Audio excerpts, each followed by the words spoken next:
This is the Sick'em Podcast, presented by your friend in the car business, Alan Samuels Dodge Chrysler Jeep Ram Fiat in Waco. Online at alansamuelsdcj.com. Coach Dutch Schroeder, Baylor University. Born in Austin, Texas in 1924, he enrolled in Baylor in 1948 as a junior transfer and a World War II veteran. As a third baseman and left fielder, he lettered at Baylor in 48 and 49. He led the Bears to a top 8 finish nationally in 1948 and a second-place finish in conference in 1949. He took over as the Bears' head baseball coach in 1961, where they became one of the South's premier programs, ranking behind only Texas in win percentage from 60 to 66. His Bears won the 1966 conference title, and when he retired in 73, Coach left with 196 career wins, most in Baylor history. For the next 26 years, he taught full-time in the university's PE department. He also held just about every position in Baylor's B Association. He and his wife, Betty Lou, have been married for more than 60 years, and now he's a Southwest Conference Hall of Famer, Coach Dutch Schroeder.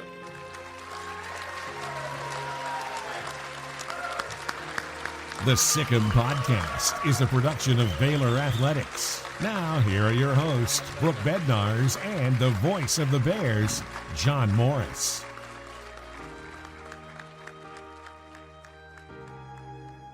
Ladies and gentlemen, welcome to a special edition of our Sick'em Podcast. That introduction of the late Dutch Schroeder was at his induction into the Southwest Conference Hall of Fame in 2014, and we'll hear Dutch's induction speech coming up a little bit later in our Sick'em Podcast. But we're glad you're with us. If you're green and gold in any way, you know Dutch Schroeder, you know the name Dutch Schroeder, and you mourn with all of us at his passing earlier this week at the age of 96.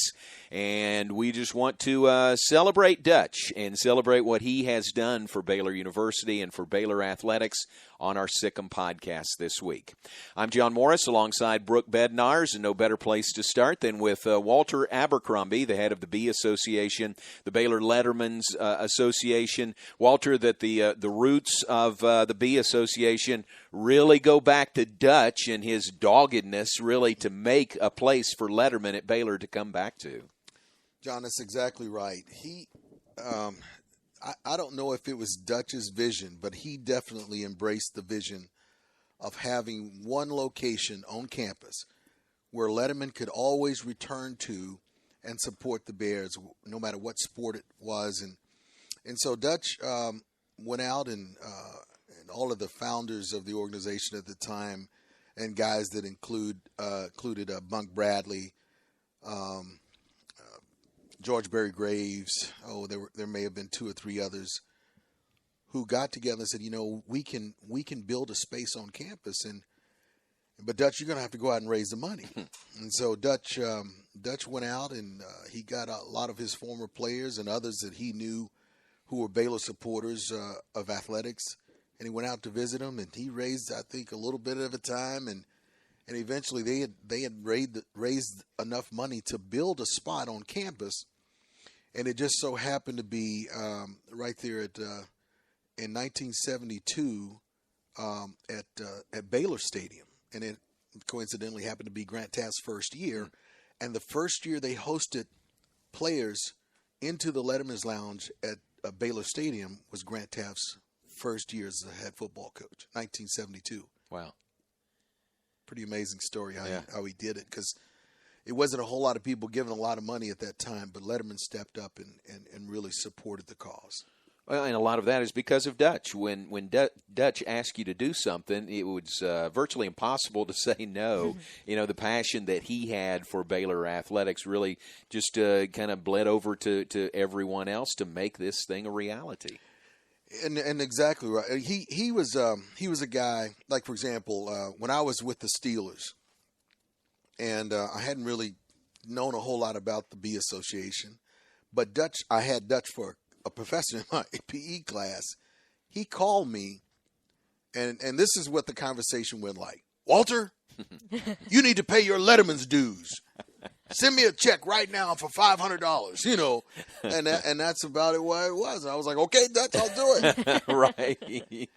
And I can tell you that there have been several lettermen who have or guys that went on to play in the pros, even baseball players, that he did the same thing. Sure. I mean, so he encouraged all of those who didn't make it to professional sports to be the core group. But, man, he said these guys that are playing professionally, they owe it back to the university. And he wasn't ashamed about calling it all. Oh, not in the least. And, you know, we wrote those checks, too. Yeah. All of us did. I did a lot of research, watched some videos, different audio of, you know, him speaking, just to get to know him a little bit better ahead of today. And he wrote once that, you know, he considered his greatest accomplishment, which he had numerous, but one of his greatest accomplishment was to be one of the few, you know, original organizers of the B Association to kind of kickstart that for Baylor letter winners like yourself. Obviously, you have a very important role with that now. He's passed the torch on to you, so to say. But just as a letter winner in general here at Baylor, why is it important and what does it mean to you to be able to have a home like y'all do now? It's very important because it's not only important for the B associations, it's important for Baylor because we have a place where that will help us continue to engage former athletes. And when I took the job here, I knew that we had a real loyal base of ex-athletes that were coming back to the games, that were contributing to the Bear Foundation. And I felt like if there was any group of alumni that would be most loyal to the university, it would be ex-athletes, right? They live this stuff. And so I felt like I was coming into a really good situation because of the loyalty that not only is just natural with athletes, but also the tremendous work that Dutch had done with cultivating relationships all of the years that he had, whether he was a professor or whether he was working with the alumni group or whether he was working as he did directly with former athletes. And so it was really just a good situation for me. And I'm thankful that Dutch, you know, because he poured his heart into the B Association and building this organization. He really did. And there were things that he did, like, for example, writing handwritten notes. And he said, when I first got the job, he said, look, these people have given their hard-earned money back to the university, and you can take the time to take a pen and a piece of paper and write them a thank you note. Doesn't have to be anything long or fancy, but you should do that. People appreciate it. Don't get on that computer and write an email. Get you a pen and a piece of paper and write a thank you note. He did that for everybody that gave to the B Association. He would write a handwritten note, and that's some people still do that, but it's kind of outdated a little bit. But Dutch believed that that's what wins people's hearts, and they felt acknowledged when they would get a handwritten note from him, and he's right. People have told me that's what they miss about Dutch. What year was it that you took over full time? I did Association? 2004. 2004. So when you came in full time in that position in 2004, Dutch had been doing this really as a volunteer for all these years, and everyone listening, you take this in the right way, and if you know Dutch, you will take it in the right way. Dutch didn't exactly just step out of the way and let you and Tammy take over. He was still here, and he was still around, and he just wanted to help, right? I mean, it wasn't a clean cut. There was no cut, right? Dutch was always available for anything you would need him to do. You can't replace a guy like Dutch. I mean, you just kind of have to let him just decide when he wants to go away or leave. And having him around because was extremely important when I first started because I didn't know what I was doing. And Dutch was the great teacher that he always was. And he taught me kind of how to relate to people.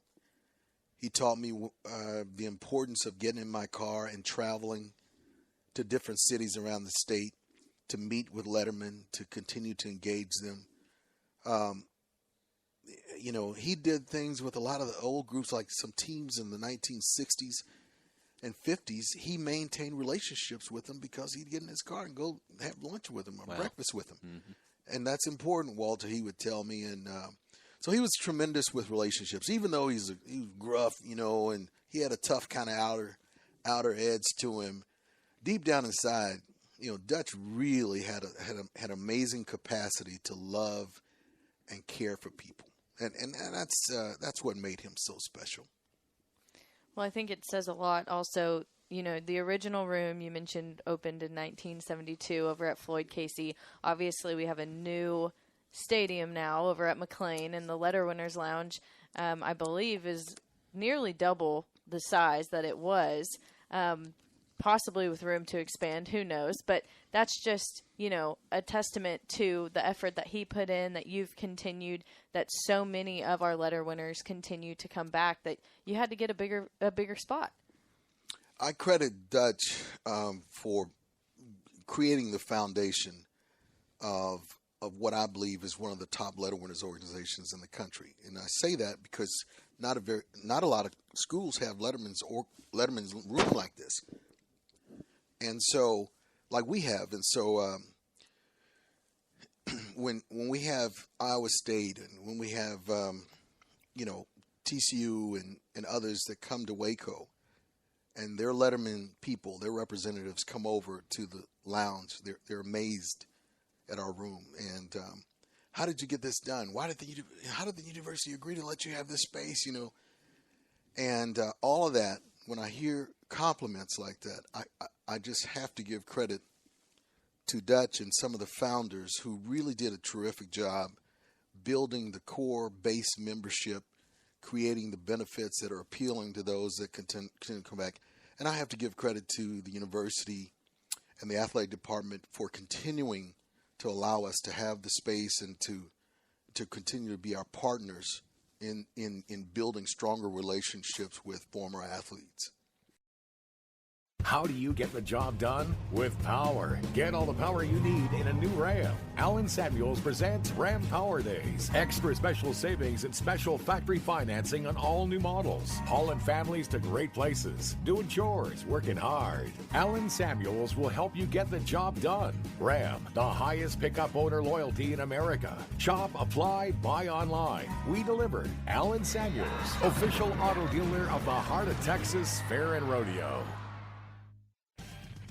Whether on the field or cheering from home, Du Bois Furniture is proud to support the Baylor Bears. If your bear cave needs updating, Du Bois Furniture is here to help. With over 59 years of our family serving yours, let our experienced sales team help you find exactly what you want. We specialize in custom upholstery, stunning dining rooms, elegant bedrooms, gorgeous leather, and top quality mattresses. Come see us in Waco and Temple or visit us online at DuBoisFurniture.com. Du Bois Furniture, where beautiful homes happen. Now, back to the Sikkim Podcast, presented by your friend in the car business, Allen Samuels, Dodge, Chrysler, Jeep, Ram, Fiat. Walter, all of us have Dutch stories, and they're all priceless. I wish we could just have person after person tell us their favorite memory of Dutch. Do you have one great Dutch story that really stands out above the others? I've got two or three, but I can't tell them on air. Okay. No, fair enough. I really do. I mean, Dutch was my professor. I took PE class with him. When I retired from the pros, I came back to Waco, and I was just working out, and I think I was trying to get my degree or something. I was maybe working on my master's, but I ran into Dutch over at Mars McLean Gym. And he had a tennis racket with him. And I said, you play tennis? I said, I do too. He said, you do? He said, well, let's get out and play. I said, okay. And just had to be, he had to be in his late 60s or 70s at the time. But anyway, so he and I would get together on Thursdays along with Don Otterman. He would come out there with us, and we would play sometimes Dutch and Don would play together, and I'd be on one side, and then sometimes Don and I would play Dutch, but man, at his age, he was really good. I could never beat him. Huh. And he tells the story now, or he used to tell the story, that the one time I did beat him, that's when I stopped playing him. And but I didn't beat him. I didn't beat him that often. He was really good. But just spending that time on the tennis courts, and we'd sit around and talk, and he'd tell me a lot at that time about his job as a letterman or his running the Letterman's organization, and he'd talk about, well, you need to help us get some of these pro athletes involved, but I didn't realize that I would be in the role that I'm in now when I would be doing that, but I saw his passion in what he was doing, and he, like he said, he was a volunteer. Yeah, he wasn't getting paid for it. He just loved being around Baylor athletes, and it showed in the commitment, in the way that he went about doing his business, and I just fell in love with him. There are Walter. There's people listening to us that had him for badminton. Brooke, he taught badminton for many years, and that was you've never had a badminton class till you've had one taught by Dutch, so that was an adventure also. I bet. Yeah. And Walter, his legacy will live on forever, and there's a way that people can help that live on forever through the Bee Association.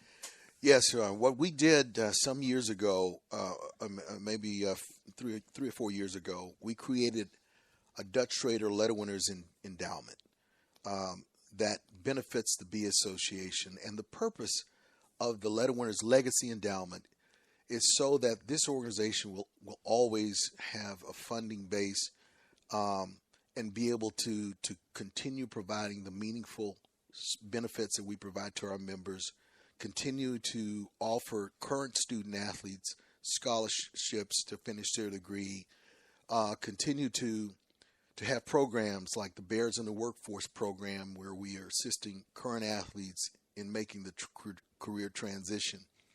And so there are programs that we're doing, making sure that we have money for alumni reunions and so forth. So this legacy endowment is to make sure that our programs continue on forever. For as long as there's a Baylor University, we want there to be a Baylor Bee Association. And we want it to be vibrant. We want it to be full of folks on game days, and we want it to be full of members. So that's kind of why the Legacy Endowment was created. We named it after Dutch because, well, it just seemed like that was the right thing. This was his place.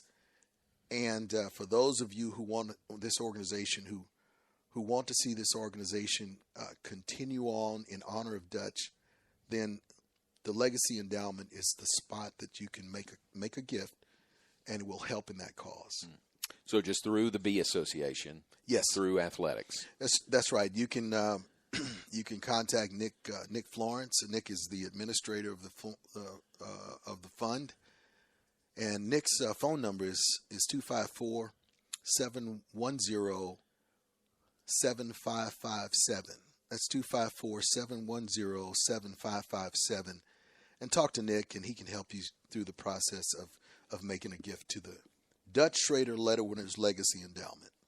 I bet his phone will be ringing off the hook as the family encouraged, any memorials or tributes to be, that they would like that to continue, because it was something that, meant a lot to him, obviously, so much so that he never stepped away and kept joining you. That's right. And I talked to Becky, his daughter, yesterday, and I've been talking about the Letterwinner's Legacy Endowment, but I hadn't really fully confirmed with her if that's the direction she was going to try directing people to give if they wanted to give a gift. After speaking with her, she said, by the way, Walter, she said, if anybody wants to give a gift in tribute, we wanted to go to the Letterwinner's Legacy Endowment. So I had not been wrong. I figured she would, but I know that Dutch has other endowments at the university, and there are other things he was involved in. But I think when you make a summary of his life, he poured so much into the Bee Association, into Letterwinners, that it just makes perfect sense. If you're going to honor him, this would be the way to do it. Well, that's great. Thanks for sharing. We appreciate it. And we'll continue our tribute to Dutch Schroeder on the Sikkim podcast this week.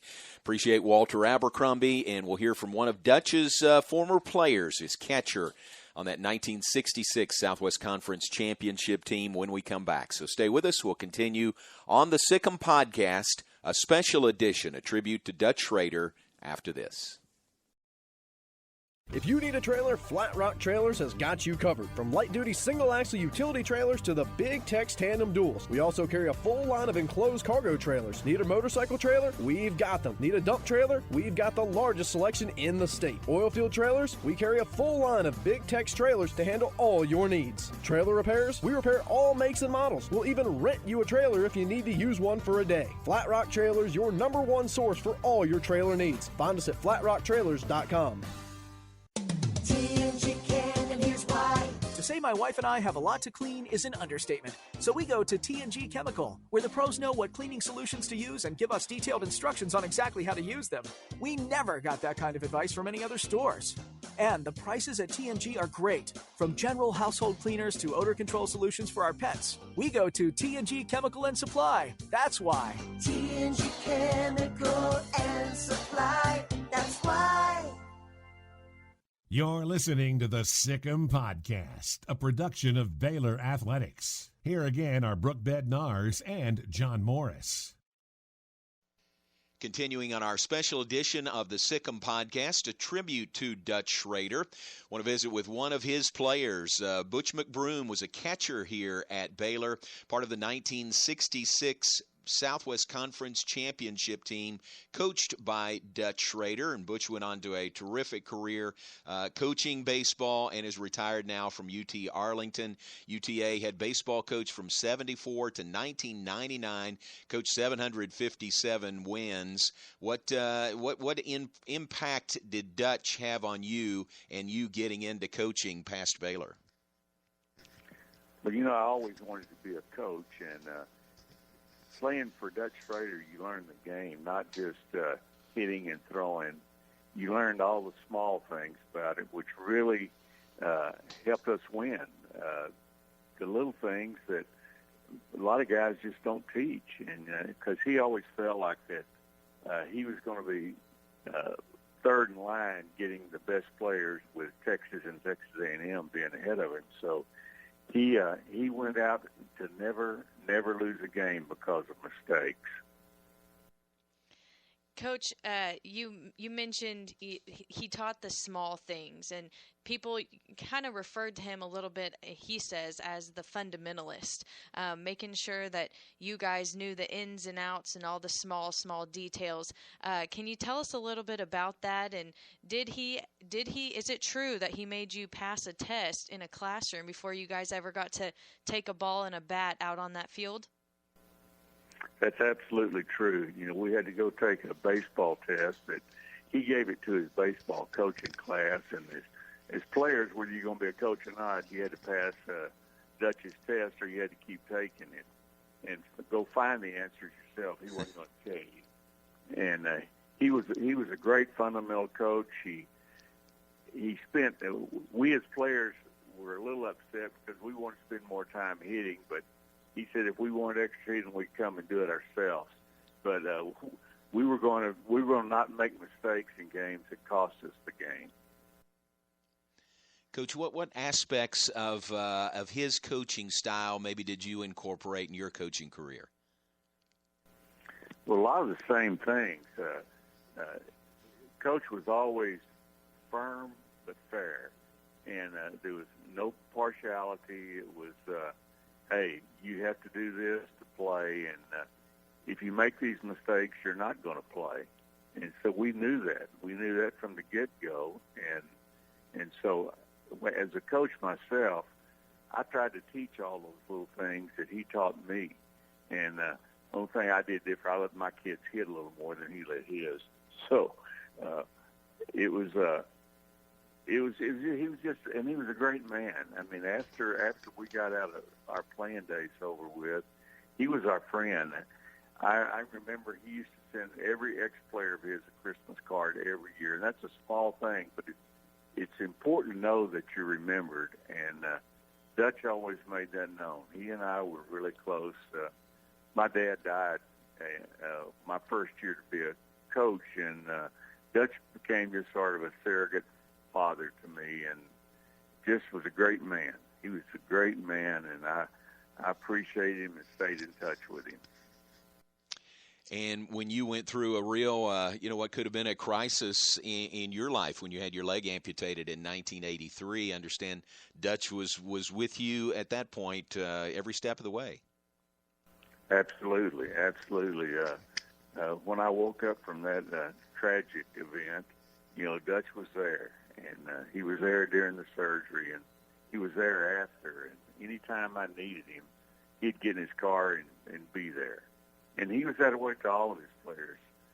He used to go to a breakfast the early '60s football team had. He had nothing to do with football, but he was their friend. And he'd drive up to Arlington and spend the night with us, and I'd drive over to the breakfast with him with the football players, and they loved him just like the baseball players. And he was just a great guy. You talk a lot about, how much he meant to you guys as a team. And no matter what, it sounds like you guys fully respected him and he had your back on and off the field. You mentioned, some of the things that you brought over from what you learned from him into your own coaching, and you were quoted talking about how he always could answer the question, why are we doing this? As a coach, he would tell you, do X, Y, and Z, but when you guys asked why, he always had an answer. Can you talk a little bit about, what that was like for you as a player with him, and then how you incorporated that into your own team? Well, you had, when coming up as an athlete, you had coaches that would, you'd do something, you'd question, and they'd just say, well, you do it because I tell you to. Well, Dutch wasn't like that. He gave you the reason we were going to do this stuff, and you might not always agree with him, but you always express,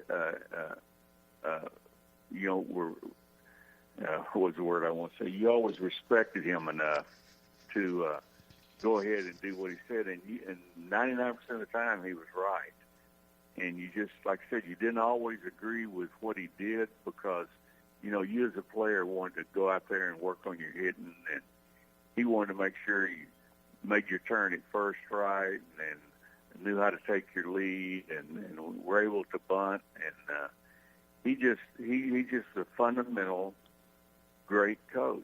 He taught you the fundamentals, and as a coach, you could win so many games just on fundamentals, just by doing things that the other guys don't do. And that I really respected Coach for that.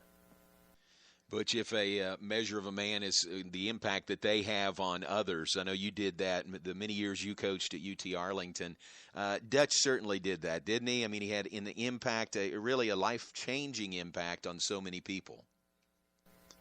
Absolutely. I mean, he was a people person, and after he was through coaching, he was still there for you, and you still had that respect for him.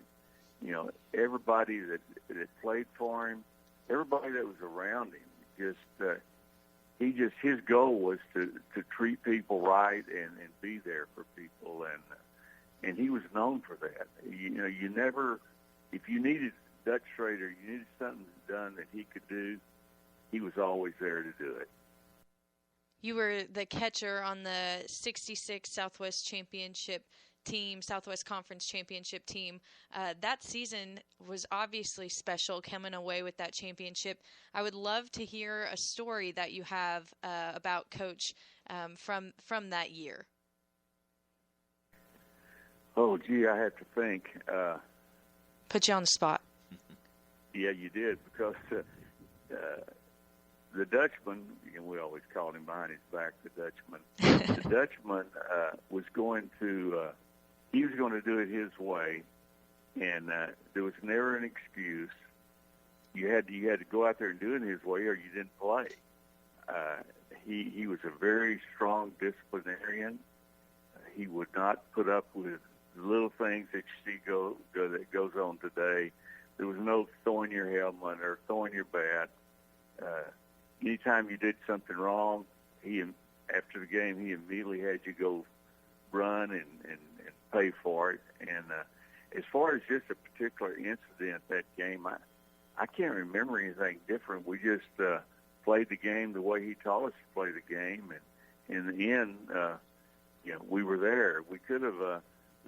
We lost a couple of games that we kind of gave away, and that cost us bad. But he was the man, and you did what he told you to do, or you didn't play.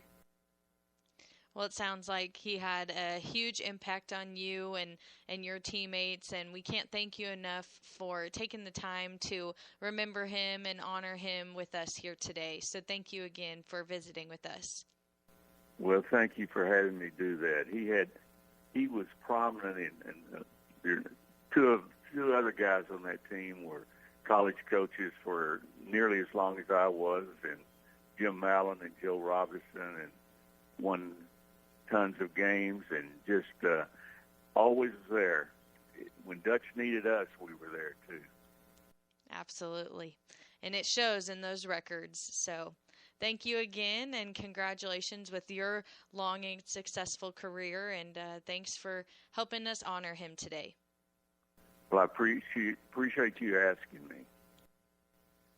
Thanks to Butch McBroom, a longtime UT Arlington head baseball coach and a former Baylor catcher, as he talked about a catcher on the Southwest Conference Championship team coached by Dutch Schroeder in 1966. Brooke, there were so many men and women we could have talked to that would tell the same story about Dutch Schroeder. He was such an advocate for women's athletics here at Baylor. And upcoming in our next segment, we'll hear his acceptance speech when he was inducted into the Southwest Conference Hall of Fame April 7th, 2014, and he gives part of his acceptance paying tribute to the women and women's athletics here at Baylor. Absolutely. I think that's important to note, especially because it's called the Letterwinners Lounge, because we were going to be inclusive of men and women, and he made a big point to switch the name to that to include them. But a lot of people will be remembering Dutch as not just with this podcast, but with a celebration of life. The family has said that will be open to the public at a later date when it is safer to have those large gatherings, but there will be a private burial in Holland coming soon. And the family, as Walter mentioned, encourages memorials be made to the Dutch Schroeder Letterwinners Legacy Endowment Fund at the Baylor Bee Association. It's an endowment that honors his life and his commitment to service. You can contact the Bee Association, BaylorBeeAssociation.com for more information. Call them at 254-710-3045, or as Walter said, go through Nick Florence at 254-710-7557, or Baylor.edu/giving will get you to that option as well.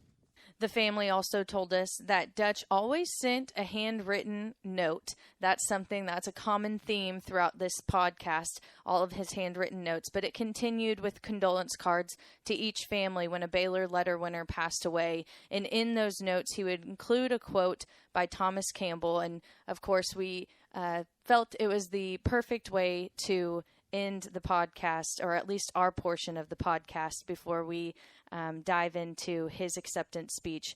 But that quote is, "To live in hearts we leave behind is not to die." How do you get the job done? With power. Get all the power you need in a new Ram. Allen Samuels presents Ram Power Days. Extra special savings and special factory financing on all new models. Hauling families to great places. Doing chores, working hard. Allen Samuels will help you get the job done. Ram, the highest pickup owner loyalty in America. Shop, apply, buy online. We deliver. Allen Samuels, official auto dealer of the Heart of Texas Fair and Rodeo. I hate my job, but I don't mind getting up in the morning. I dread each day, but I can't wait to get out of bed. You ask me why, and what I'll say to you is true. Well, you can get breakfast tacos at Rudy's Barbecue. Scrambled eggs and brisket, they ain't fooling around. Salsa Drap, son, they're the best in town. Barbecue for breakfast, yes, it's true. Put a smile on your morning at Rudy's Barbecue. Next in line. This is the Sick'em Podcast, presented by your friend in the car business, Alan Samuels Dodge Chrysler Jeep Ram Fiat in Waco. Online at alansamuelsdcj.com. I don't need this mic because I coach baseball. And I expected the center fielder to hear everything I said to everybody else. And you saw that bunch over Get Up. And he probably going to make me cry a little bit. And one of them will probably tell you every time he saw me, he went around the outside the state campus just to miss me. And he's a general in the Air Force. Thank you, sir. Thank you. And you and your staff. I've already congratulated these other 8 because it is a real honor when your school says you need to represent us in a great place. And I have ties to most of these other schools, and I've had a chance to share with them some of the things, some of the coaches they've had that were my friends. And there's some things I didn't share with him, but I got to thank. I'm not going to tell you the Bill Bradley story. And the selection committee, thank you. I don't know who all y'all are, but somewhere along the line you've been misguided along because these people up here are real stars. And there's that John, look at all those things. That's great, John. And by the way, when Carolyn gets up, I want my team to stand up with her. She's got her bunch over here, and she told me not to make things too tough on her. Isn't she great? God. And bunches of them have bought these tables over there, Jim and Don and Larry and Alan and Walter and Carol and Rick and Doug. And you know, some of them bought tables and they won't even tell me who they are. God. And my family's here, my wife, 66 years, not just 60.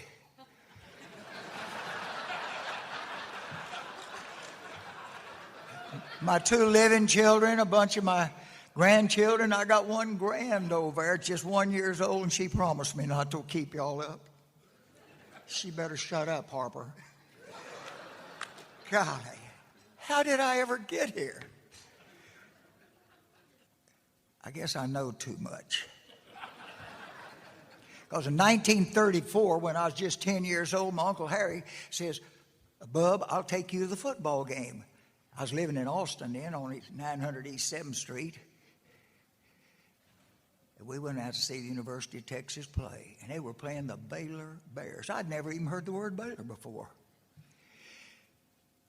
I was old enough at 10 to get in on the knothole gang. But remember, this is 1934, and my Uncle Harry didn't have a quarter because that's how much it cost to come into the ball game. So he had to stay outside, so I had to stay outside because I couldn't go inside without him.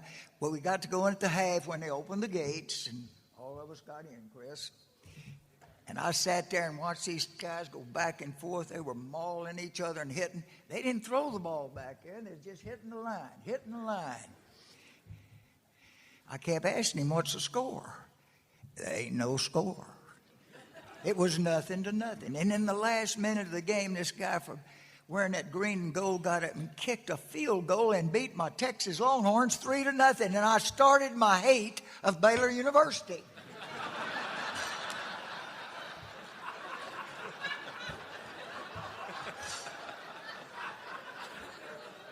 There's no way I was going to like any of those people. And I growed up, I started out there at the University of Texas. And athletes had to work for their scholarships back then. And Roy Dale McKay had to sweep 2 rows in the gym every morning at 7 o'clock. And I remember as a freshman getting in the line there with all the other freshmen. He came over to me and he said, will you get up at 7 o'clock every morning? He was wearing some pointed shoes, we called them boots. He's wearing a cowboy hat, and he performed in rodeos. Roy Dale McKay. He's a second-string fullback, and he says, "You're mine." At 7:30 every morning when the inspector came around, his place was clean because you know who cleaned it. And he got to play a lot because that was a great Texas team. They had their pictures on the front of Life magazine. They were beating everybody 40-0. 20 points first half, 20 points second half. And Roy Dale was getting to play a lot, and I was Roy Dale's boy. I was something. People on the campus knew me. Then they went up and played these Baylor Bears, and they tied us 7-7, and the bubble had burst. They teach you that in history down there, Chris?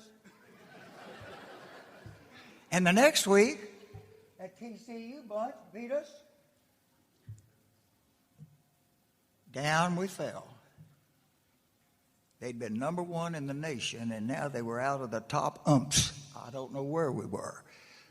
But they still had 2 games on the schedule. One was against the Thanksgiving foe, A&M. And A&M ain't lost the ball game. We go down there and beat the snot out of them.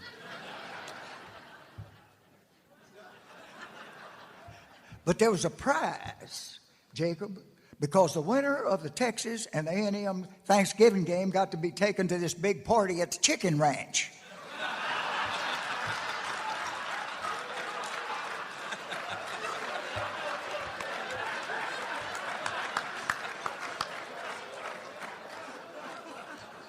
There are a few you gray-hairs out there. You know what I'm talking about. You young'uns don't want to know.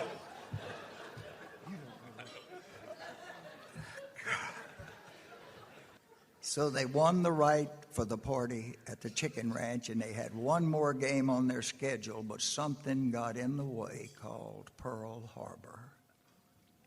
On December the 6th, they played Oregon, and Texas was now the number 1 team in the nation again, and they beat them like 70-0.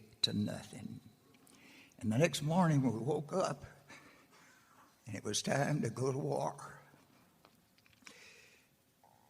And I joined up when my mother would finally sign for it. We only went, I was 16 when I got out of high school. Remember, we were smarter. We only went to 11 grades of school. And while I was in the Navy, they'd come up and say, "Dutch," they'd call me Tex. Everybody was Tex from Texas. "Did you ever get to go to college?" "Yeah, I went to the University of Texas." And you know what those people would tell me? "Yeah, that's the school, that's those lacy pants preachers beat you." Baylor. I hated them. But during those 1930s, I was privileged to get interested in Southwest Conference, and Southwest Conference was so good. Those TCU teams with O'Brien and Sammy Ball, best in the nation. And then that SMU team of 1936, they were so great. They just beat everybody. And they got picked to go to the Rose Bowl, and nobody had ever gotten to play in the Rose Bowl except some California team and somebody way over in the East. But SMU got to play. Boy, did we pull for SMU, but they got beat by Stanford 7-0. Sorry.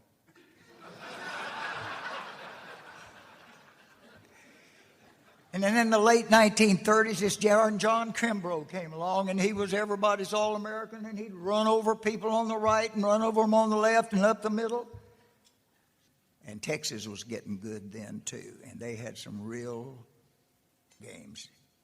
I came back out of the service, and I got to sit in the class at Texas University because I was going to go back there and try to make a baseball player. I'd played freshman baseball for them. And I sat next to a little skinny 150-pounder named Slater Martin. And I didn't know who he was. Didn't even look like he was well-fed. But it seems as though he was the starting player on the basketball team as a freshman. And he wanted to go up and see his friends at, guess where? Baylor University. He played for Jeff Davis, and somebody here told me they went to Jeff Davis. I can't remember now who it was. But There he is. It's somewhere called the Heights. And they all carry these blades with the punch a button and they jab you. And that's what he did to me.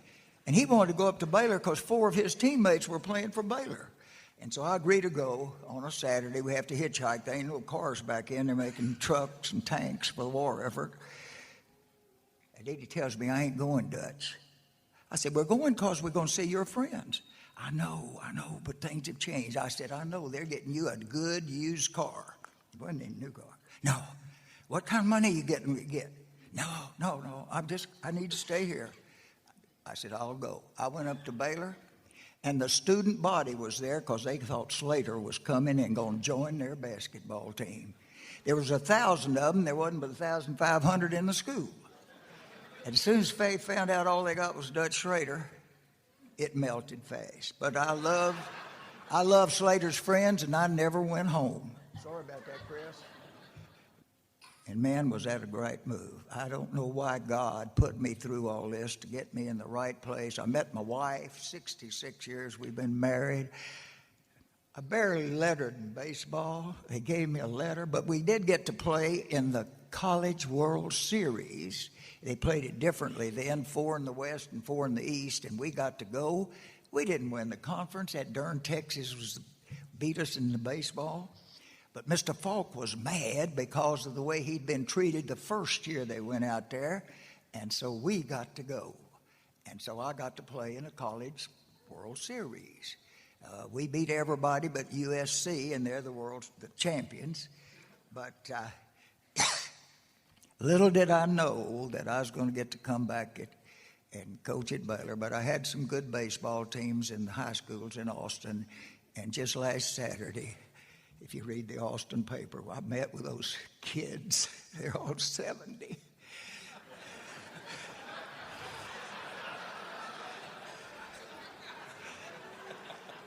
But we had the best time celebrating the 1954 state championship. But they made a name for me, and when the Baylor coach died in 1957, they asked me to come up and be a part of that program in the baseball. And so I went, and I got to meet the greatest people in the world. In the late 50s are here. They're called the pallbearers. Pallbearers, I ain't going to ask you to stand up or we'd be standing here forever. But there's a table full of them, and we meet every year, and they let me come, and they tell me how terrible a coach I was. But I was all their coaches, the footballers, the baseballers, the track, the tennis. We didn't have but 6 sports back then. But I'm thankful to this bunch. And they got to have a table over here, too. And after the pallbearers, I got to tell you about some others that came along. My early 60 baseballers were second only to Texas University. I just couldn't beat them. But they gave me a record that even Texas University came and asked me to apply for their job. The school with the greatest athletic program. I turned them down, and Mr. Royal didn't like that. He didn't get turned down much. But I'd found a home at Baylor, and that's where my children needed to be, educated. I got to tell you about some other 60s because those that played in the other sports in the Dallas area, they let me come have breakfast with them 4 times a year on the first month of each quarter.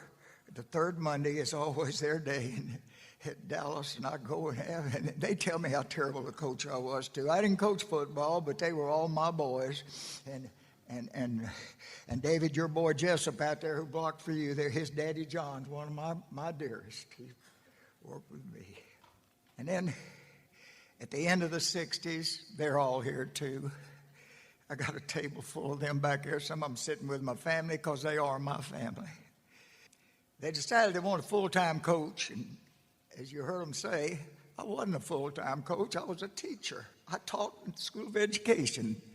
I taught full-time in the fall until they started to have fall baseball. Then they gave me a little time off there. But in spring, I had to teach a half load because they paid me 3/4 of my salary. And I never was treated as a coach because coaches got cars and they got country club memberships. And here's how they explained it to me. You're just a teacher.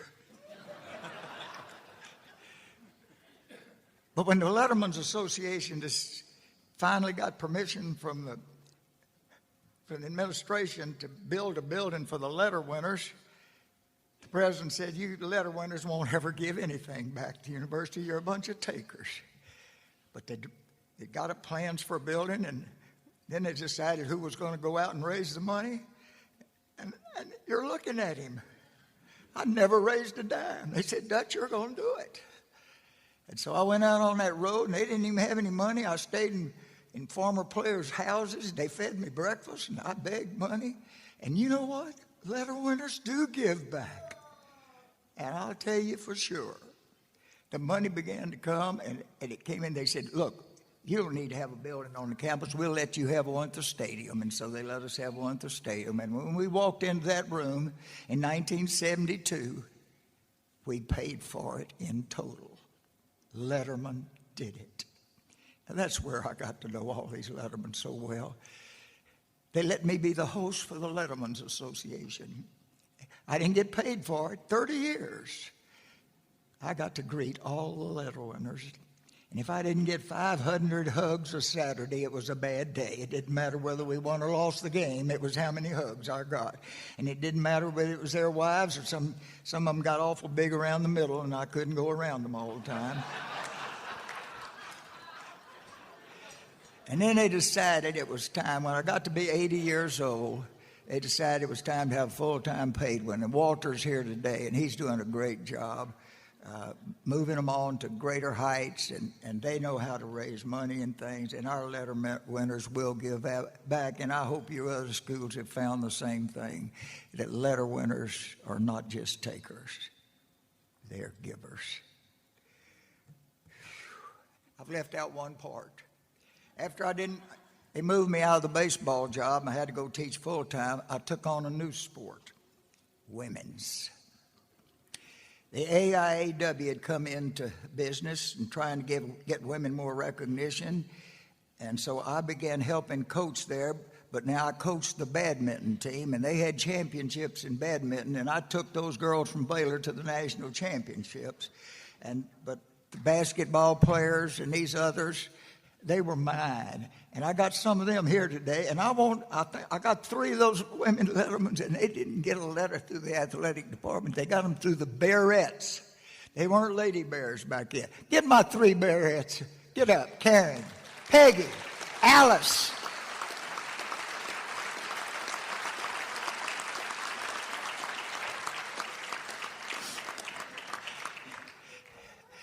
And they let me help them write the book of women's athletics, and it's just now out. It's on the bookstores. It's called Before Brittany. Before Brittany, a legacy of champions, because our girls played in the finals of the AIAW back in the 70s. Our softball teams went to the finals. We had girl tracksters that could play. They were first class in my book. Thank you all.